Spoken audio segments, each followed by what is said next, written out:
लीजिए सुनिए आचार्य चतुर्सेन शास्त्री की लिखी कहानी ठकुरानी, मेरी यानी समीर गोस्वामी की आवाज में।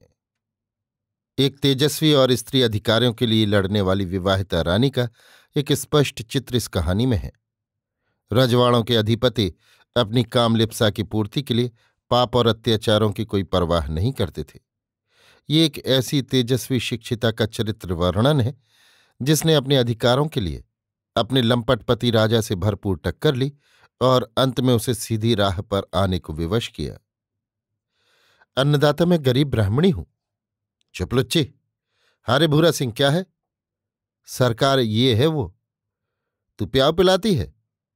जी हां सरकार। तेरा गांव कौन सा है? गोराड़ा। महाराज प्याऊ से कोस भर दूर है। तेरे कोई है? सरकार में अकेली दुखिया। तेरा नाम क्या है? राम प्यारी। अच्छा जरा आगे को सरक कर बैठ जा। इतना कहकर ठाकुर साहब ने अपना एक पैर उसकी छाती पर धर दिया। ज्येष्ठ की दोपहरी जल रही थी। गर्म लू चल रही थी। मारवाड़ के ठिकाने के ठाकुर साहब अपने सुनसान बैठक खाने में कुर्सी पर बैठे प्याले पर प्याले शराब उड़ेल रहे थे। उस गर्मी में उस भयानक मदरा ने उनके माथे की नसों को तान दिया था। चेहरा और आंखें लाल हो गई थीं।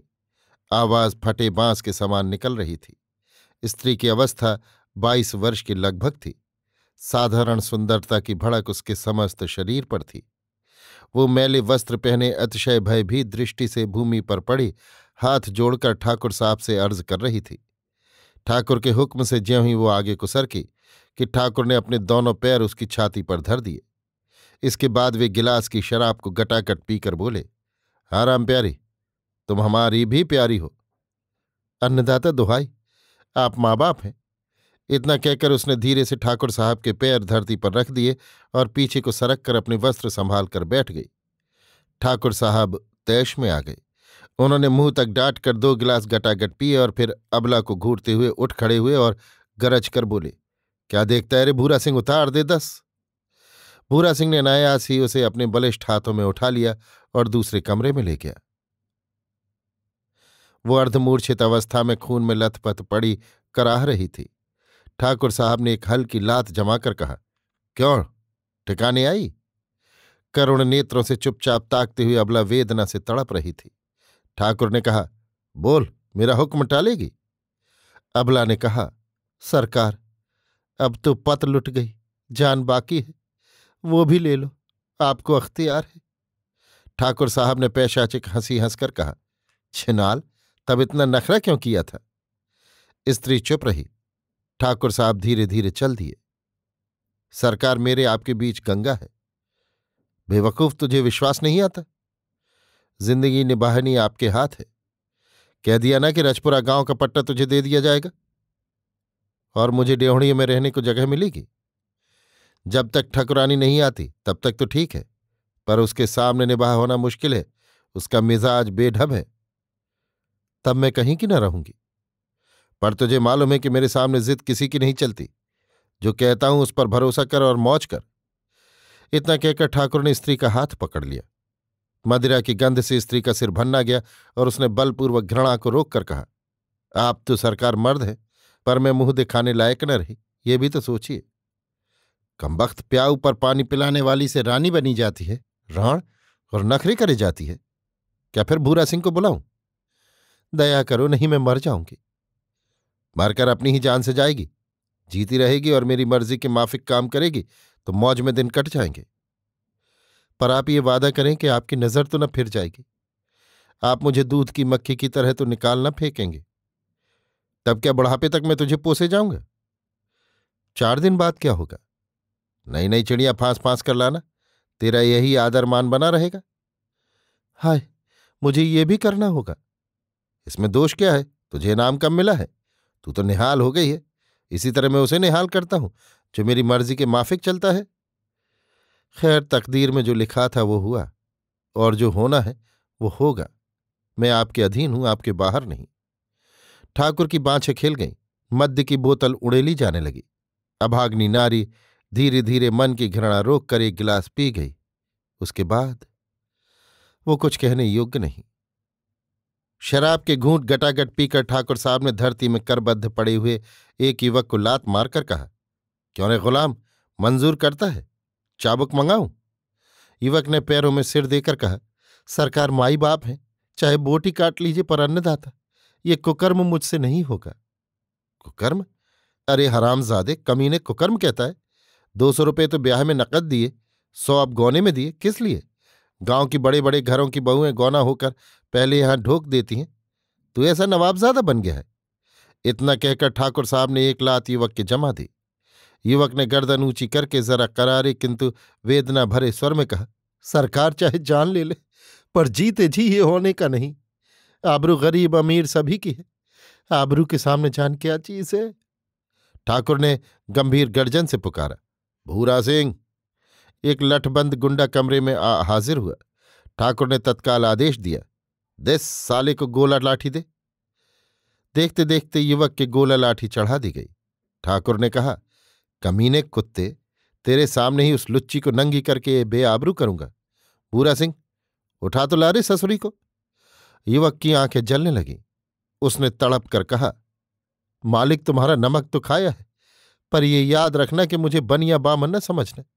यदि मेरी इज्जत पर हरफ आया तो मैं खून पी जाऊंगा, इसे याद रखना। मुझे मारते मारते आप चाहे टुकड़े कर दें, सब सह लूंगा, पर मेरी औरत पर जो हाथ लगा देगा उसी को जान से मार डालूंगा, चाहे पीछे फांसी ही लग जाए। मुझे सेठ लोगों की तरह अपनी जान इतनी प्यारी नहीं है।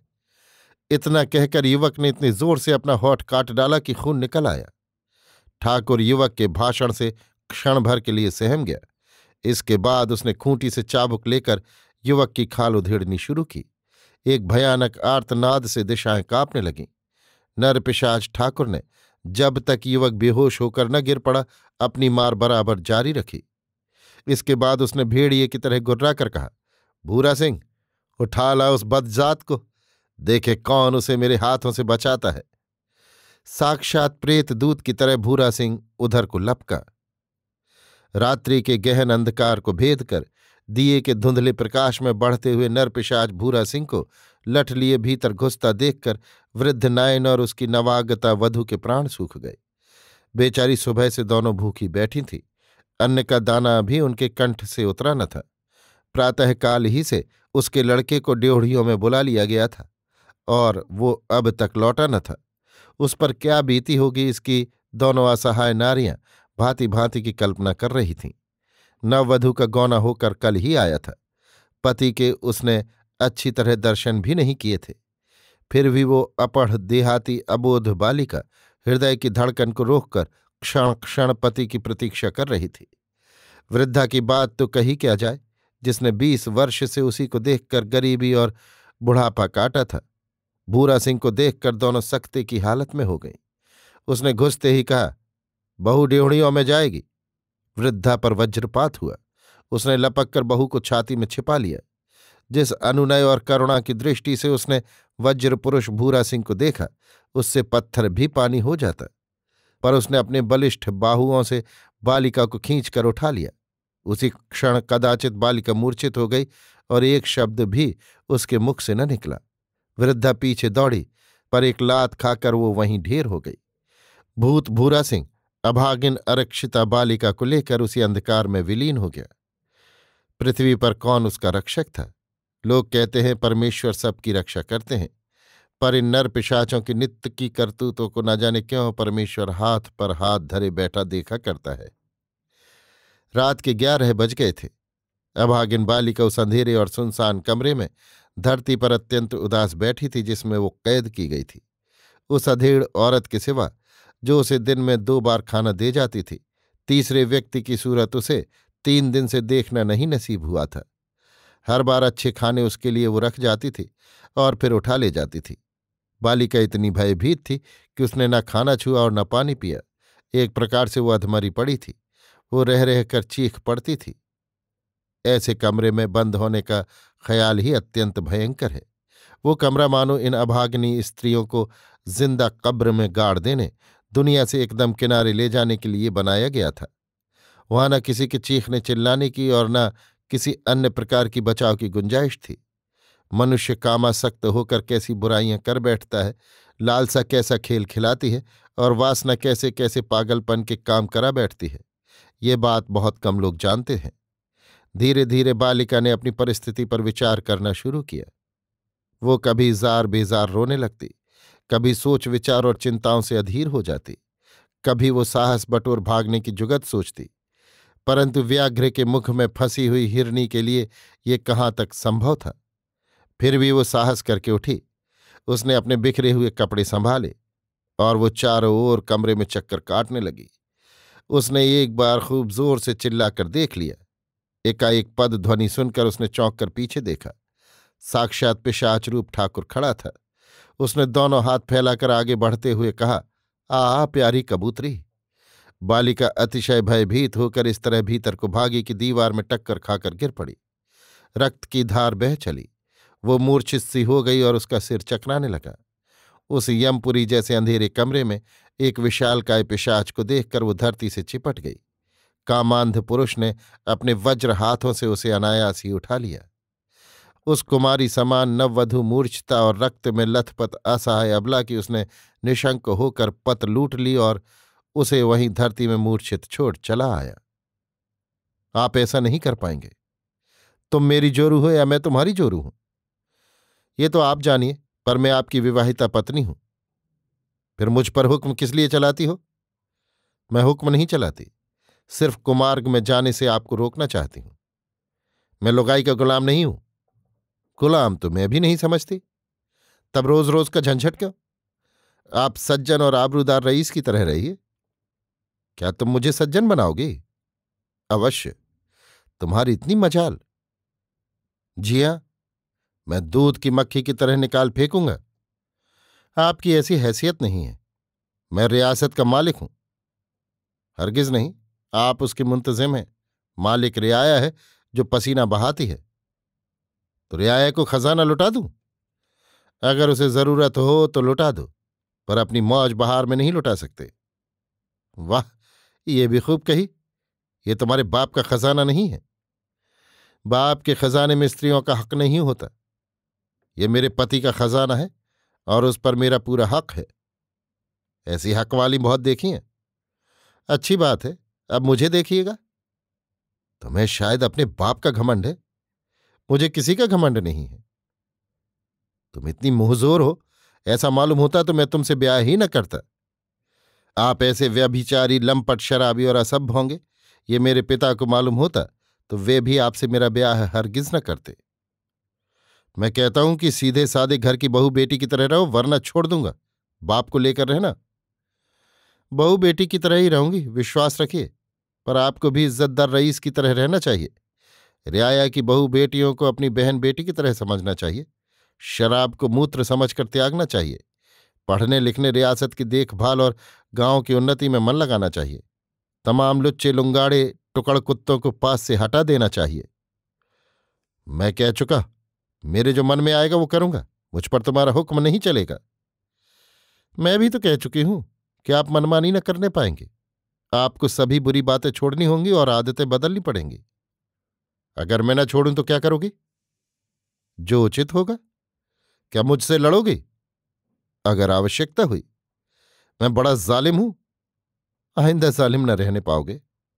मैं तुम्हारी चाबुकों से खाल उड़ा डालूंगा, तब यही आपके साथ किया जाएगा। क्या कहा? यही कि आपकी खाल भी चाबुक से उड़ाई जाएगी। और ये कौन करेगा?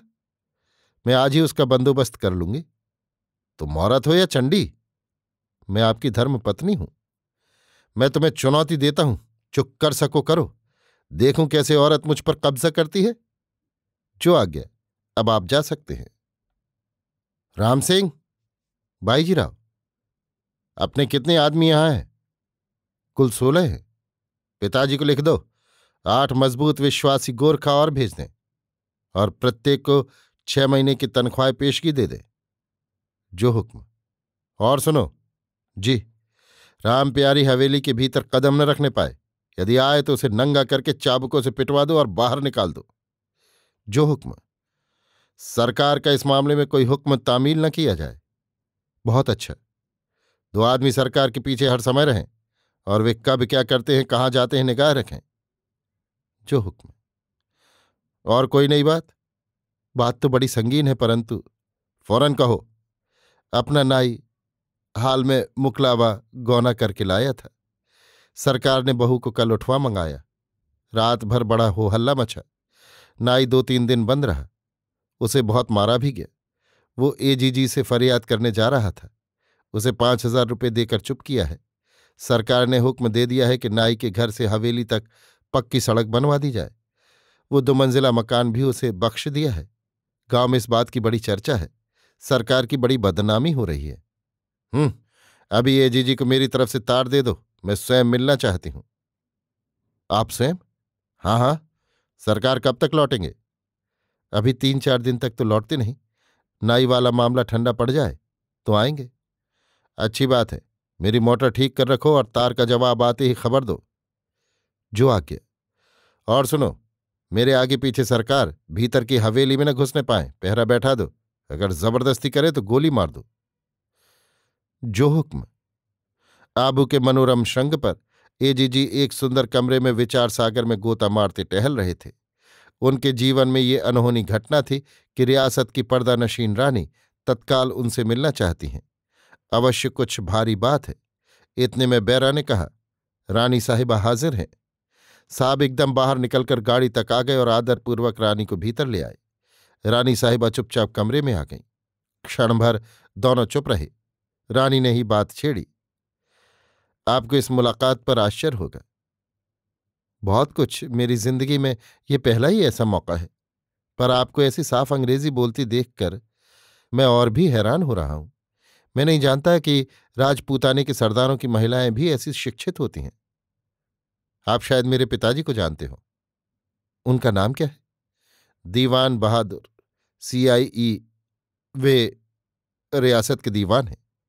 ओह, आप उनकी पुत्री हैं। वे मेरे बड़े दोस्त, बड़े मुरब्बी हैं। तब तो आपसे मिलकर मुझे बहुत खुशी हुई। अब आप मुझ पर उतना ही विश्वास कीजिए जितना अपने पिताजी पर। जो बात हो बेखटके कहिए। मुझसे जो कुछ बन सकेगा करूंगा। कहिए, आपने कैसे कष्ट किया है? धन्यवाद। मैं जानती थी कि आप पिताजी के मित्र हैं। उन्होंने आवश्यकता पड़ने पर मुझे आपकी सहायता लेने को कहा भी था।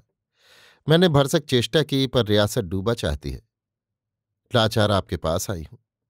मेरी आपसे एक प्रार्थना है। कहिए। मैं चाहती हूं कि रियासत कोर्ट ऑफ वार्ड्स कर ली जाए। वाह, ये कैसी बात! अभी तो ठाकुर साहब को अधिकार मिले कुल 3 साल हुए हैं। पर इन्हीं 3 सालों में क्या कुछ नहीं हो गया? आप मुझे खुलासा तो समझाइए। बहुत सी बातें तो कहने के लायक ही नहीं। उनकी शराबखोरी, व्यभिचार और फजूल खर्ची में रियासत नष्ट हो रही है। सारा खजाना खाली हो गया। कई गांव गिरवी रखे गए। 3-4 लाख कर्जा हो गया है। तो इस पर भी उनके वही रंग ढंग हैं। लुच्चे लफंगे घेरे पड़े रहते हैं। रियासत भर में किसी की बहू बेटी की आबरू बचानी मुमकिन नहीं। रोज ये कुकर्म होते हैं। रियाया तंग हो गई। सब जगह बदनामी फैल रही है। आपने समझाया नहीं? बहुत कुछ, पर बात बहुत बढ़ गई है। आप जानते हैं, हिंदू स्त्रियों को हिंदू लॉ कुछ अधिकार नहीं देता, और रईसों के घर तो स्त्रियां पैर की जूतियां समझी जाती हैं। लोगों की नज़र में वे रानियां हैं, पर उनकी मिट्टी ख्वार है। कदाचित आप हमारी तकलीफों को महसूस भी नहीं कर सकते। हमें छाती पर पत्थर रखकर इन रईसों के व्यभिचार इन्हीं आंखों से देखने पड़ते हैं। उनका प्रबंध तक करना पड़ता है। ये आप कहती क्या है? जनाब, बहुत सी बातें हैं जिनका सीधा संबंध ब्रिटिश गवर्नमेंट से नहीं है। इसलिए गवर्नमेंट उन पर विचार ही क्यों करने लगी? स्त्रियों पर रियासत में जो जुल्म होते हैं उन्हें तो रोकने का कोई उपाय ही नहीं है। न कानून, न पिता का घर, न ससुराल उन्हें मदद देता है। वे 16 आना उस रईस की पिशाच प्रवृत्ति पर निर्भर रहती हैं, जिसकी नस नस में पाप, वासना, शराब और कमीनी हरकतें हैं। श्रीमान, मैं आप ही से ये पूछती हूं कि यदि कोई रईस ऐसा ही लुच्चा हो, उसमें ऐसी नीच आदतें हों जिनसे सारी प्रजा तंग आ गई हो, पर आपके पधारने पर स्वागत सत्कार खूब कर दे, राजभक्त भी बना रहे, खिताब भी लेता रहे, तब आप उसे क्या बुरा समझेंगे? मुगलों के जमाने में भी बादशाह रईसों से सिर्फ अपनी वसूली का ख्याल रखते थे। वे कैसा जुल्म करते हैं, इसकी ओर उनका ध्यान न था।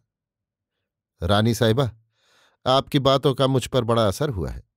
मैं इस पर विचार करूंगा, परंतु ये तो आप भी मानेंगी कि इन सब बातों को जाहिर में नहीं लाया जाता। खासकर स्त्रियां चुपचाप सहती रहती हैं। फिर गवर्नमेंट करे भी क्या? और आप अगर नाराज ना हो तो मैं कहूंगा, ये विषय गवर्नमेंट पर निर्भर करने का है भी नहीं। यद्यपि हिंदू लॉ स्त्रियों के अधिकारों में संकुचित है, पर संतान के अधिकारों पर उसमें बहुत काफी विस्तार किया गया है। अगर स्त्रियां हिम्मत करें, अपनी संतान का पक्ष लेकर ऐसे रईसों से लड़ें, तो उन्हें गवर्नमेंट बड़ी सहायता कर सकती है। कारण, रियासत हमेशा रईस के खानदान की बपौती होती है। यदि गवर्नमेंट को ये यकीन हो जाए कि रईस की हरकत से वो रियासत इस तरह नष्ट हो रही है कि उसके खानदानी हकों में खराबी आने का अंदेशा है, तो गवर्नमेंट निस्संदेह हस्तक्षेप करेगी। मैंने भी यही विचार किया है। मैं अपनी संतानों के पक्ष में आपसे अपील करती हूं कि आप रियासत को कोर्ट ऑफ वार्ड्स कर दें। ठाकुर साहब उसकी रक्षा के योग्य नहीं हैं। आप मेरी पुत्री के समान हैं। आपके हित के सभी पहलुओं पर मैं विचार करूंगा। रियासत को कोर्ट ऑफ वार्ड्स करने से रियासत का भला नहीं होगा। आप स्वयं ही सोचें, आज़ादी एक चीज तो है। ब्रिटिश गवर्नमेंट इस बात के पक्ष में भी नहीं है। इसलिए जब आप कहती हैं तो मैं कड़ी धमकी रियासत को कोर्ट ऑफ वार्ड्स करने की दूंगा, तो पर वो कोरी धमकी ही होगी।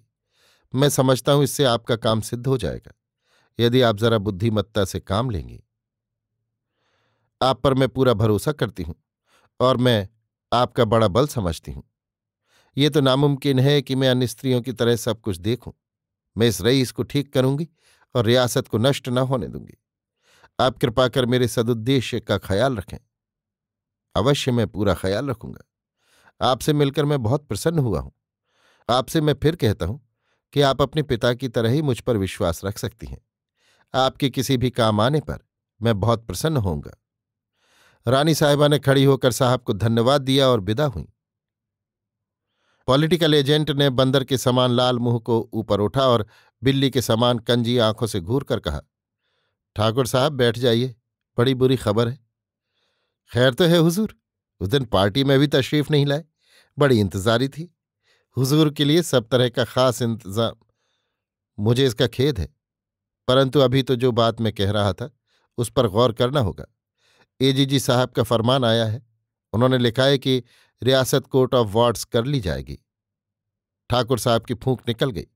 उन्होंने धम्म से कुर्सी पर बैठकर कहा, किस कसूर पर सरकार? आपकी फिजूल खर्ची और बदचलनी की शिकायत पहुंची है। रियासत आपके हाथ से ले ली जाए, इस बात की हिदायत और मेरी राय पूछी गई है। मगर हुजूर, शिकायत की किसने? किसी ने भी की हो, झूठी तो नहीं है। मेरे ख्याल में तो आपको सब लेखा जोखा तैयार करना चाहिए। तब क्या हुजूर भी अपनी रिपोर्ट मेरे खिलाफ देंगे? आप जानते हैं मैं अपनी जिम्मेदारी पर कुछ भी नहीं कर सकता, और इस बात से भी आप इनकार नहीं कर सकते कि मैंने आपको 12 चेतावनी दी है। तब क्या हुजूर ने ही शिकायत की है? नहीं, खास रानी साहिबा ने। रानी साहिबा ने? जी हाँ, वे खुद आबू जाकर साहब से मिली हैं। खुद मिली हैं? आप कहते क्या है? आश्चर्य तो ये है कि आपको अपने घर की इतनी बड़ी बात का पता नहीं, तब रियासत का भला क्या पता रखते होंगे। ये तो गजब हुआ। आप तैयार रहें, आपको मेरी आबरू बचानी पड़ेगी। मैं तो कह ही चुका हूं, मेरी ताकत से बाहर की बात है। पर मैं आपसे किसी तरह बाहर नहीं हूं। ये कहकर ठाकुर साहब कुर्सी से खिसक कर साहब के पैरों पर गिर गए और एक संकेत के बाद हाथ जोड़कर खड़े हो गए। साहब ने गंभीर बनकर कहा, मैं कोशिश करूंगा पर वचन नहीं दे सकता। आपको उचित है कि अब भी सावधान हो जाए और रानी साहिबा से मेल कर ले, वरना पछताएंगे। आपके कान में कोई बुरी बात न पड़ेगी। ये कहे और लंबा सलाम कर ठाकुर साहब चले आए। क्रोध और क्षोभ से पागल हुए होठ चबाते ठाकुर साहब हवेली की तरफ चले। कमरे में से भरा हुआ पिस्तौल निकालकर उन्होंने जेब में रखा और ड्योढ़ियों में लपके। ड्योढ़ियों पर गोरखे सिपाहियों का पहरा था। उनमें से एक ने आगे बढ़कर अदब से कहा, सरकार के लिए भीतर जाने का हुक्म नहीं है, आप बाहर के दीवान खाने में विराजें। किसका हुक्म? क्रोध से अधीर होकर ठाकुर साहब ने कहा, रानी साहिबा का। मैं कौन हूं जानते हो? जी हाँ सरकार, आप रईस हैं, मालिक हैं। फिर ये गुस्ताखी? गुस्ताखी कुछ नहीं हुजूर, रानी साहिबा के हुक्म की तामील है। हम लोग उन्हीं के नौकर तो हैं ना। हटो, दूर हो। इतना कहकर ठाकुर साहब जबरदस्ती भीतर घुसने लगे। गोरखा ने बंदूक सीधी करके घोड़े पर हाथ रखकर कहा, इसी क्षण पीछे कदम हटाइए, वरना गोली मारता हूं, यही हुक्म है। ठाकुर साहब अचकचाकर पीछे हट गए। उन्होंने होठ काटते हुए कहा, अच्छा, हुक्म ले आओ। सरकार पर्चा लिख दें, जवाब आ जाएगा। ठाकुर साहब ने पर्चा लिखकर भीतर भिजवा दिया। थोड़ी देर में वो वापस आ गया। पीठ पर लिखा था, तलाशी लेकर आने दो। तलाशी का नाम सुनकर ठाकुर साहब पहले तो उबल पड़े, पर चारा ही क्या था। ससुराल की तनख्वाह पर नौकर रखने का स्वाद अब मिला। विवश हो उन्होंने तलाशी दी। जेब से पिस्तौल बरामद करके गोरखे ने रानी साहिबा से अर्ज की।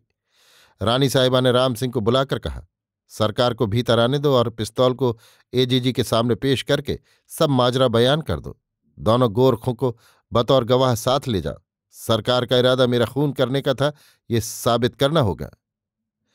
ठाकुर साहब भीतर पहुंचते ही स्त्री के कदमों पर गिर गए और गिड़गिड़ा कर कहा, पिस्तौल की बात को यहीं रखो, वरना गजब हो जाएगा। मैं तुम्हारी मर्जी के अनुसार करूंगा, मुझे माफ करो। तुम जो कुछ चाहोगी वही होगा, बल्कि कोर्ट ऑफ वार्ड्स की जगह कोर्ट ऑफ रानी जी बना दो। मैं रियासत से बाजदावा देता हूं, तुम जैसा चाहो प्रबंध करो। रानी ने कहा, मैं आपकी बात पर विश्वास करती हूं। मैं आपको 1 मास का अवसर देती हूं। इस बीच में यदि मैं देखूंगी कि आप इस समय के वचन को पाल रहे हैं, तो इस पिस्तौल कांड को दरगुजर कर दूंगी। अभी राम सिंह इसे सील मुहर करके और दोनों गोरखों के बयान लेकर अपने कब्जे में रखेगा।